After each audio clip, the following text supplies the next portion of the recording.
ایک دن جب شام کے وقت موسم بہت سہانا ہوا تھا، ہلکی ہلکی بارش ہو رہی تھی۔ رومیسا کا دل چاہا کہ وہ چائے بنا کر لان میں جا کر بیٹھے، اس لیے وہ کچن میں اپنے لیے چائے بنانے کھڑی ہو گئی۔ اس وقت گھر پر کوئی موجود تو نہیں تھا، اس لیے اس نے اپنا دوپٹہ اتار کر کمرے میں ہی رکھ دیا تھا اور خود کچن میں چلی گئی تھی۔ آفس میں بلاول کو بھی کوئی خاص کام نہیں تھا اور موسم دیکھ کر اس کا دل چاہا تھا کہ وہ رومیسا کو لے کر کہیں باہر گھومنے کے لیے جائے تاکہ اس کا دل بھی کسی بہانے بہل جائے۔ تبھی وہ جلدی میں آفس سے گھر آ گیا تھا تو رومیسا کو بغیر دوپٹے کے دیکھ کر خود پر قابو نہیں رکھ پایا تھا۔ خوبصورت تو اسے پہلے ہی لگتی تھی، مگر اس دن وہ ہر چیز سے بیگانہ اپنے ہی کام میں مصروف تھی جب بلاول کو اس پر بے انتہا پیار آیا تھا۔ وہ معصوم سی لڑکی کس قدر خاموش تھی، اوپر سے موسم بھی قاتلانہ ہو رہا تھا۔ تب بھی وہ خمار میں آگے بڑھا اور اسے تجر کر کمرے میں لے گیا، اور پھر وہ مہندی کی دلہن بنی اسٹیج پر بیٹھی تھی۔ ہر ایک کی اس پر نظر تھی، وہ لگ ہی بے حد حسین رہی تھی، تو سب اس کو کیوں نہ دیکھتے۔ اس کی سہیلیاں بھی اس کے ارد گرد بیٹھی اس کو چھیڑ رہی تھیں۔ وہ بہت زیادہ خوش تھی کیونکہ آخر کار اس کی بچپن کی محبت اس کو ملنے والی تھی۔ رومیسا اور دلاور آج ایک بندھن میں بننے والے تھے۔ حویلی میں سبھی بہت خوش تھے اور مہندی کے ہلے گلے میں مصروف تھے۔ دلاور رومیسا کا چچا زاد تھا اور وہ دونوں ایک ہی گھر میں رہتے تھے۔ بچپن میں ہی ان کی منگنی ہو گئی تھی اور آج ان دونوں کی مہندی کا فنکشن تھا۔ گھر میں سبھی بہت خوش تھے۔ رومیسا کے ماما بابا کو سب سے زیادہ اس بات کی خوشی تھی کہ ان کی بیٹی رخصت ہو کر اسی گھر میں رہنے والی تھی۔ رومیسا تو دلہن بنی سب کی نظروں کے سامنے ہی تھی، مگر دلاور کا ابھی تک کہیں بھی نام و نشان نہیں تھا۔ اس کی بھی تو مہندی کی رسم تھی، مگر وہ نہ جانے صبح سے کہاں غائب تھا۔ اس کو تو اس وقت رومیسا کے ساتھ ہونا چاہیے تھا، مگر پوری حویلی میں اس کا نام و نشان نہیں تھا۔ سب مہمان آ چکے تھے اور مہندی کی رسم بھی شروع ہونے میں کچھ ہی وقت باقی رہ گیا تھا، مگر دلاور کا کوئی اتا پتہ نہیں تھا۔ اب تو رومیسا کو بھی پریشانی ہونے لگی تھی۔ اس نے اس دن کے لیے اپنی آنکھوں میں بہت سے خواب سے جا رکھے تھے۔ اس نے بہت کچھ سوچ رکھا تھا، مگر دلاور وہاں موجود ہوتا تب ہی تو وہ اپنے سارے ارمان پورے کر سکتی تھی۔ ماما بابا بھی اس 2-3 بار دلاور کا پوچھ چکے تھے اور وہ لا علمی کا اظہار کر چکی تھی۔ اگر وہ جانتی ہوتی کہ وہ اس وقت کہاں تھا تو وہ اس کو خود ہی نہ بلا لیتی، مگر بلاول کا تو نمبر بھی بند جا رہا تھا۔ اب تو دادا جان کا غصہ بھی آسمان کو چھو رہا تھا۔ وہ بھی جانتے تھے کہ دلاور ہمیشہ سے لاپرواہ تھا، ہر موقع پر دیر سے آنا اس کی پرانی عادت تھی، جس کو وقت کی کوئی قدر ہی نہیں تھی۔ مگر آج تو وہ ان کی عزت رکھ لیتا اور وقت پر حویلی پہنچ جاتا۔ وہ بھی تو جانتا تھا کہ آج اس کی مہندی ہے اور رومیسا اور سب مہمان اسی کے انتظار میں بیٹھے تھے، مگر مختار علی کا اتنا بس کہاں چلتا تھا۔ انہوں نے تو بہت نازوں سے اپنے پوتے کو پالا تھا۔ وہ باقی سب کے سامنے تو غصے میں اسے برا بھلا کہہ ہی لیتے تھے، مگر دلاور کے سامنے وہ اس کو کچھ بھی نہیں کہہ سکتے تھے۔ وہ بیچارہ بن ماں باپ کے تھا۔ مختار علی کو بھی سب سے زیادہ دلاور سے محبت تھی، مگر یہ بھی بھلا کوئی موقع تھا کہ دلاور اس طرح سے حویلی سے غائب تھا اور کوئی بھی نہیں جانتا تھا کہ وہ کہاں ہے۔ تبھی دلاور اپنی گاڑی لے کر حویلی میں داخل ہوا اور سب کے مرجھائے ہوئے چہرے کھل اٹھے تھے۔ رومیسا کا انتظار بھی آخرکار ختم ہی ہو گیا تھا اور وہ ایک بار پھر سے اپنی دوستوں کے ساتھ خوشگپیوں میں مصروف ہو گئی تھی۔ مگر یہ کیا؟ دلاور کے ساتھ وہ کون لڑکی تھی جو گاڑی سے اتر رہی تھی؟ سب کی نظریں اس پر ہی ٹک گئی تھیں۔ وہ جینز اور کرتے میں ملبوس، بالوں کو کھولے بڑی نزاکت کے ساتھ دلاور کی ہمراہ چلتی ہوئی حویلی میں داخل ہو رہی تھی۔ رومیسا اور مختار علی سمیت سب کی نظریں ان دونوں کی طرف اٹھی تھیں جو ایک دوسرے کے ہاتھ میں ہاتھ ڈالے اس طرح سے چلتے ہوئے آ رہے تھے۔ سبھی جانتے تھے کہ دلاور امریکہ سے اپنی پڑھائی مکمل کر کے آیا تھا، تو ہو سکتا ہے وہ اس کی بہت ہی قریب کی کوئی دوست ہو جس کو اپنی شادی میں اس طرح سے لے کر چلتا آ رہا تھا۔ مگر مختار علی کی آنکھوں میں شدید غصہ تھا۔ اس سے پہلے کہ کوئی کچھ کہتا، مختار علی لاٹھی کا سہارا لیتے ہوئے آگے بڑھے اور غصے میں دلاور سے پوچھنے لگے، کہاں تھے تم؟ تمہیں کوئی احساس بھی ہے کہ گھر میں سارے تمہارا انتظار کر رہے ہیں؟ یہ بھی کوئی وقت تھا گھر سے غائب رہنے کا؟ انہوں نے دلاور کے ساتھ آنے والی لڑکی کو مکمل نظر انداز کر دیا تھا۔ تبھی دلاور نے اپنے ساتھ کھڑی لڑکی کا ہاتھ مضبوطی سے تھاما اور اسپاٹ لہجے میں کہنے لگا، میں رومیسا سے شادی نہیں کر سکتا کیونکہ میں مہا سے شادی کر چکا ہوں اور یہ رہی اس حویلی کی بہو۔ دلاور نے اپنے ساتھ کھڑی لڑکی کی طرف اشارہ کرتے ہوئے مختار علی سے کہا تھا اور سارے مہمان دلاور کی بات سن کر ایک دم سے سکتے میں آ گئے تھے۔ رومیسا تو آنکھیں پھاڑے کبھی دلاور کو دیکھتی اور کبھی مختار علی کو۔ تبھی ایک زناٹے دار تھپڑ کی آواز گونجی اور دلاور اپنے گال پر ہاتھ رکھ کر غصے سے رومیسا کی طرف دیکھنے لگا۔ آپ کیا سمجھتے تھے کہ اگر میرے ماں باپ مر گئے ہیں تو میں ساری زندگی آپ کے احسانوں تلے دبا رہوں گا اور آپ جو چاہے میرے ساتھ سلوک کرتے رہیں گے اور جس کے ساتھ چاہے اٹھا کر میری شادی کروا دیں گے؟ میں تو تب بھی اس حق میں نہیں تھا جب آپ نے اپنی لاڈلی پوتلی سے میری منگنی کر دی تھی۔ میں تو امریکہ گیا ہی اس لیے تھا تاکہ آزاد فضا میں کچھ دیر کے لیے اپنی زندگی اپنی مرضی سے گزار سکوں، اور مجھے مہا سے محبت ہو گئی۔ اب ہم دونوں شادی شدہ ہیں اور میں اپنی بیوی کو لے کر اس حویلی میں صرف آپ کو یہ بتانے کے لیے آیا ہوں کہ میں شادی نہیں کر سکتا۔ میں مہا سے شادی کر چکا ہوں اور کچھ ہی دنوں تک میں مہا کو لے کر واپس امریکہ چلا جاؤں گا۔ مختار علی کو کچھ سمجھ نہیں آ رہا تھا۔ آج ان کی حویلی میں سب مہمانوں کے سامنے ان کے اپنے ہی پوتے نے ان کو بے عزت کر کے رکھ دیا تھا۔ جس پوتے پر انہوں نے ساری زندگی محنت کی تھی، اس کی تربیت کی تھی، اس کی ہر ضرورت کا خیال رکھا تھا تاکہ اس کو اپنے ماں باپ کی کمی محسوس نہ ہو سکے اور اس کے دل میں کبھی خیال نہ آئے کہ اگر اس کے ماں باپ نہیں ہیں تو اس کی خواہشات اور ضروریات کو پورے کرنے والا کوئی نہیں ہے۔ مگر آج اس طرح سے وہ غیر ملکی لڑکی کو لے کر ان کے ہی سامنے کھڑا ہوا تھا اور سب مہمانوں کے سامنے اس شادی سے انکار کر دیا تھا جس کی دلہن سٹیج پر بیٹھی کب سے اس کا انتظار کر رہی تھی۔ اس سے پہلے کہ مختار علی دلاور کو کچھ کہتے، دلاور نے مہا کا ہاتھ پکڑا اور جس طرح سے حویلی میں آیا تھا اسی طرح سے حویلی سے نکل گیا۔ فرق صرف اتنا تھا کہ اس کے آنے سے پہلے ساری حویلی روشنیوں سے جگمگا رہی تھی۔ سب بے تحاشا خوش تھے۔ ڈھولک کی آواز پوری حویلی میں گونج رہی تھی، مگر اب سب افسردہ تھے اور مختار علی اپنا سر پکڑ کر بیٹھ گئے تھے۔ ان کی تو گویا ساری عزت ہی خاک میں مل گئی تھی۔ مختار علی مردہ قدموں سے لاٹھی کا سہارا لیتے ہوئے رومیسا کی طرف آئے اور اس کو سنبھالنے لگے، جو پھٹی آنکھوں کے ساتھ نڈھال سی اپنے ہاتھوں پر لگی مہندی دیکھ رہی تھی۔ رومیسا کی آنکھوں میں جتنے بھی خواب تھے وہ سب ایک دم سے چکنے چور ہو گئے تھے۔ اس کی خوشیوں پر، اس کی ساری خواہشات پر جیسے پانی پھر گیا تھا۔ مہمانوں میں بھی طرح طرح کی سرگوشیاں ہونے لگی تھیں۔ کوئی کہہ رہا تھا اگر دلاور رومیسا سے شادی کرنا ہی نہیں چاہتا تھا تو اس نے منگنی کے وقت ہی انکار کیوں نہیں کیا۔ کہیں سے آواز آ رہی تھی بیچاری لڑکی، عین شادی کے وقت ہی لڑکا دھوکہ دے گیا۔ اور کوئی کھڑا کہہ رہا تھا اب اس سے شادی کون کرے گا؟ ایسی لڑکیوں کے تو رشتے بھی نہیں آتے جن کو عین شادی کے دن ہی ٹکرا دیا جاتا ہے۔ مختار علی کی آنکھوں میں آنسو آ گئے تھے۔ ان کو لگ رہا تھا یہ سب کچھ ان کی اپنی ہی غلطی کا نتیجہ تھا۔ وہ کیوں نہیں جان سکے تھے کہ ان کا اپنا پوتا پوری محفل میں ان کو اس طرح سے رسوا کر کے چلا جائے گا۔ مختار علی نے رومیسا کے سر پر ہاتھ رکھا اور کہنے لگے، میری جان، میری رومیسا، میرا بیٹا تو پریشان نہ ہو، اس میں تیرا کوئی قصور نہیں ہے۔ وہ تو بدبخت دلاور کا ہی دماغ خراب ہو گیا ہے جو میری ہیرے جیسی بیٹی کو ٹھکرا کر چلا گیا۔ تو دیکھنا تمہیں دلاور سے بھی زیادہ اچھا لڑکا مل جائے گا۔ میری بیٹی کو لڑکوں کی کمی تھوڑی نہ ہے، شاید دلاور تمہارے قابل ہی نہیں تھا۔ ویسے تو وہ رومیسا کو حوصلہ دے رہے تھے مگر ان کی اپنی آواز بھی کپکپا رہی تھی اور ان کی آنکھوں سے آنسو متواتر بہہ رہے تھے۔ رومیسا تو گویا ایسے بیٹھی ہوئی تھی جیسے اس نے کچھ سنا ہی نہیں تھا۔ وہ بس بے جان سی اٹھی اور سیدھا اپنے کمرے کی طرف چلی گئی۔ سب خاموش نظروں سے رومیسا کی طرف دیکھ رہے تھے۔ مختار علی نے رومیسا کو جاتے دیکھا تو پھوٹ پھوٹ کر رونے لگے۔ اب میری بچی کا کیا ہوگا؟ کون میری بچی کو سنبھالے گا؟ وہ تم بچپن سے یہ سنتی آئی ہے کہ ایک دن دلاور سے اس کی شادی ہوگی۔ دلاور کے علاوہ تو اس نے کبھی کسی کا سوچا ہی نہ تھا۔ سوچا تو کسی نے بھی نہیں تھا کہ وہ بدبخت ہمارے احسانوں کا بدلہ اس طرح سے دے گا۔ وہ تو میرا اپنا بیٹا تھا، مجھے بہت عزیز تھا، میں نے اس کی ہر خواہش پوری کی تھی، مگر اس نے میرا بھی خیال نہ کیا۔ پیچھے بڑی کرسیوں میں سے آغا بہروز خان اپنی اینک درست کرتے ہوئے مختار علی کی طرف آئے اور کہنے لگے، میرے بھائی تو پریشان کیوں ہوتا ہے؟ سب جانتے ہیں کہ تم عزت دار ہو اور ان سب میں تمہارا کوئی قصور نہیں ہے، نہ ہی رومیسا بیٹی کی کوئی غلطی ہے۔ اگر اس کی کوئی غلطی نہیں ہے تو اس کو کیوں سزا بھلا ملے گی؟ تمہارے کہنے سے کیا ہوگا؟ یہ میں بھی جانتا ہوں اور تم بھی جانتے ہو کہ ہمارے معاشرے میں ٹکرائی ہوئی لڑکی کی کیا عزت رہ جاتی۔ سب یہی سمجھتے ہیں کہ لڑکی میں ہی کوئی عیب ہوگا، لڑکی میں ہی کوئی خامی ہوگی جو ان شادی والے دن ہی اس کو انکار ہو گیا اور لڑکا اس کو سب کے سامنے ٹھکرا کر چلا گیا۔ میں تو کہیں منہ دکھانے کے لائق نہیں رہا۔ میرے اپنے ہی پوتے نے میری اور ساری حویلی کی عزت خاک میں ملا کر رکھ دی ہے۔ مختار علی کہتے کہتے رو پڑے تھے۔ آغا بہروز خان نے آگے بڑھ کر مختار علی کے کندھے پر ہاتھ رکھا اور کہنے لگے، میرے ہوتے ہوئے تمہیں پریشان ہونے کی کوئی ضرورت نہیں۔ تمہاری بیٹی بھی میری اپنی ہی بیٹی کی طرح ہے۔ تمہاری عزت میری عزت ہے اور میں نہیں چاہتا کہ تم اس طرح سب کے سامنے سر جھکا کر روتے رہو۔ اٹھو اور میری بات سنو۔ اگر تمہیں معاشرے کا اتنا ہی ڈر ہے تو ہم ابھی لوگوں کا منہ کیوں نہ بند کروا دیں؟ کیا مطلب؟ میں کچھ سمجھا نہیں، تم کیا کہنا چاہتے ہو؟ مختار علی نے جھکا ہوا سر اٹھا کر ناسمجھی سے آغا بہروز خان کی طرف دیکھا تھا۔ میں تمہاری بیٹی کو اپنے گھر اپنی بہو بنا کر لے جاؤں گا، میرا پوتا کرے گا تمہاری پوتی کے ساتھ شادی۔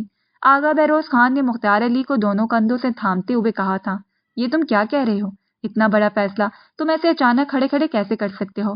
مختار علی کی آنکھوں میں ابھی تک حیرانگی تھی مگر آغا بہروز نے پیچھے مڑ کر جلدی سے اپنے پوتے کی طرف اشارہ کیا اور اس کو اپنی طرف بلانے لگے۔ میں کہہ رہا ہوں نا کہ تمہاری عزت میری عزت ہے، اس لیے اب زیادہ سوچو مت۔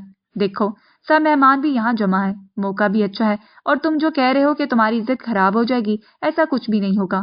تم جاؤ اور رومیسا بیٹی کو تیار کر کے باہر لاؤ، باقی سارا معاملہ تم مجھ پر چھوڑ دو، آغا بہروز خان نے مسکراتے ہوئے کہا تھا۔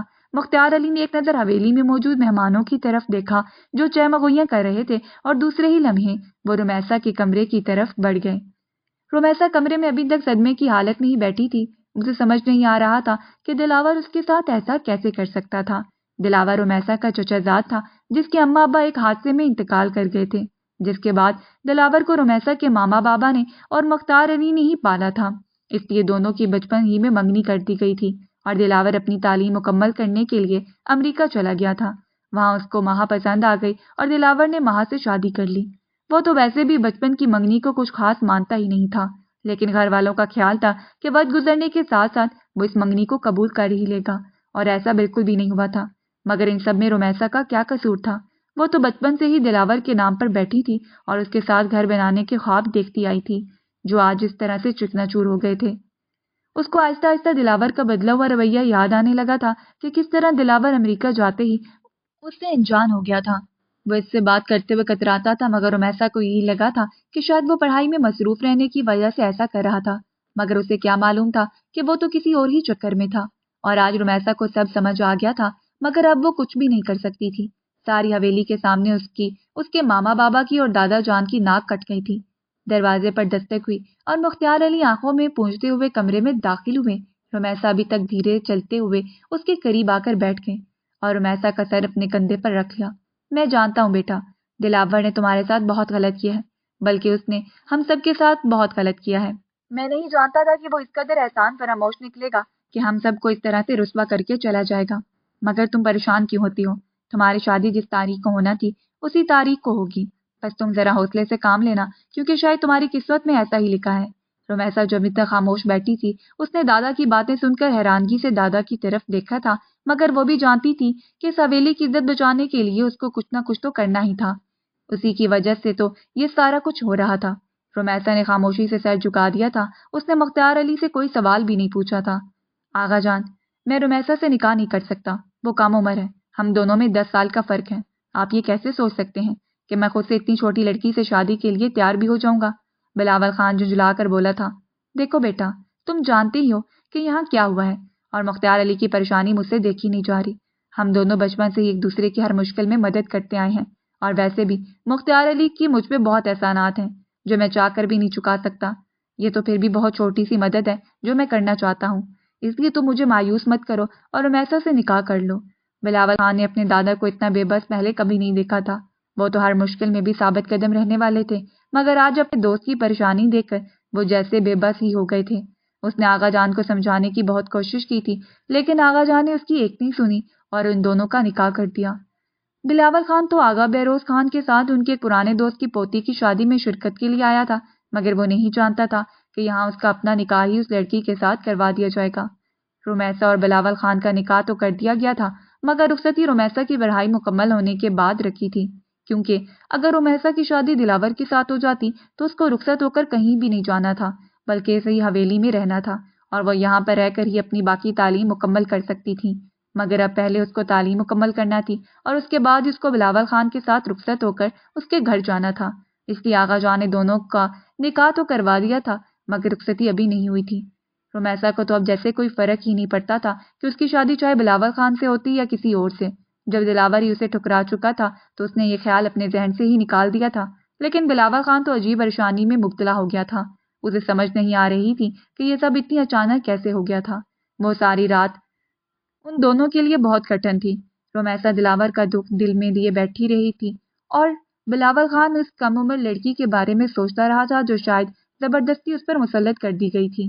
مختار علی اور آغا جان اب مطمئن تھے کہ انہوں نے حویلی کی عزت کو خاک میں ملنے سے بچا لیا تھا، اور لوگ جو باتیں کر رہے تھے وہ بھی اب خاموش ہو گئے تھے۔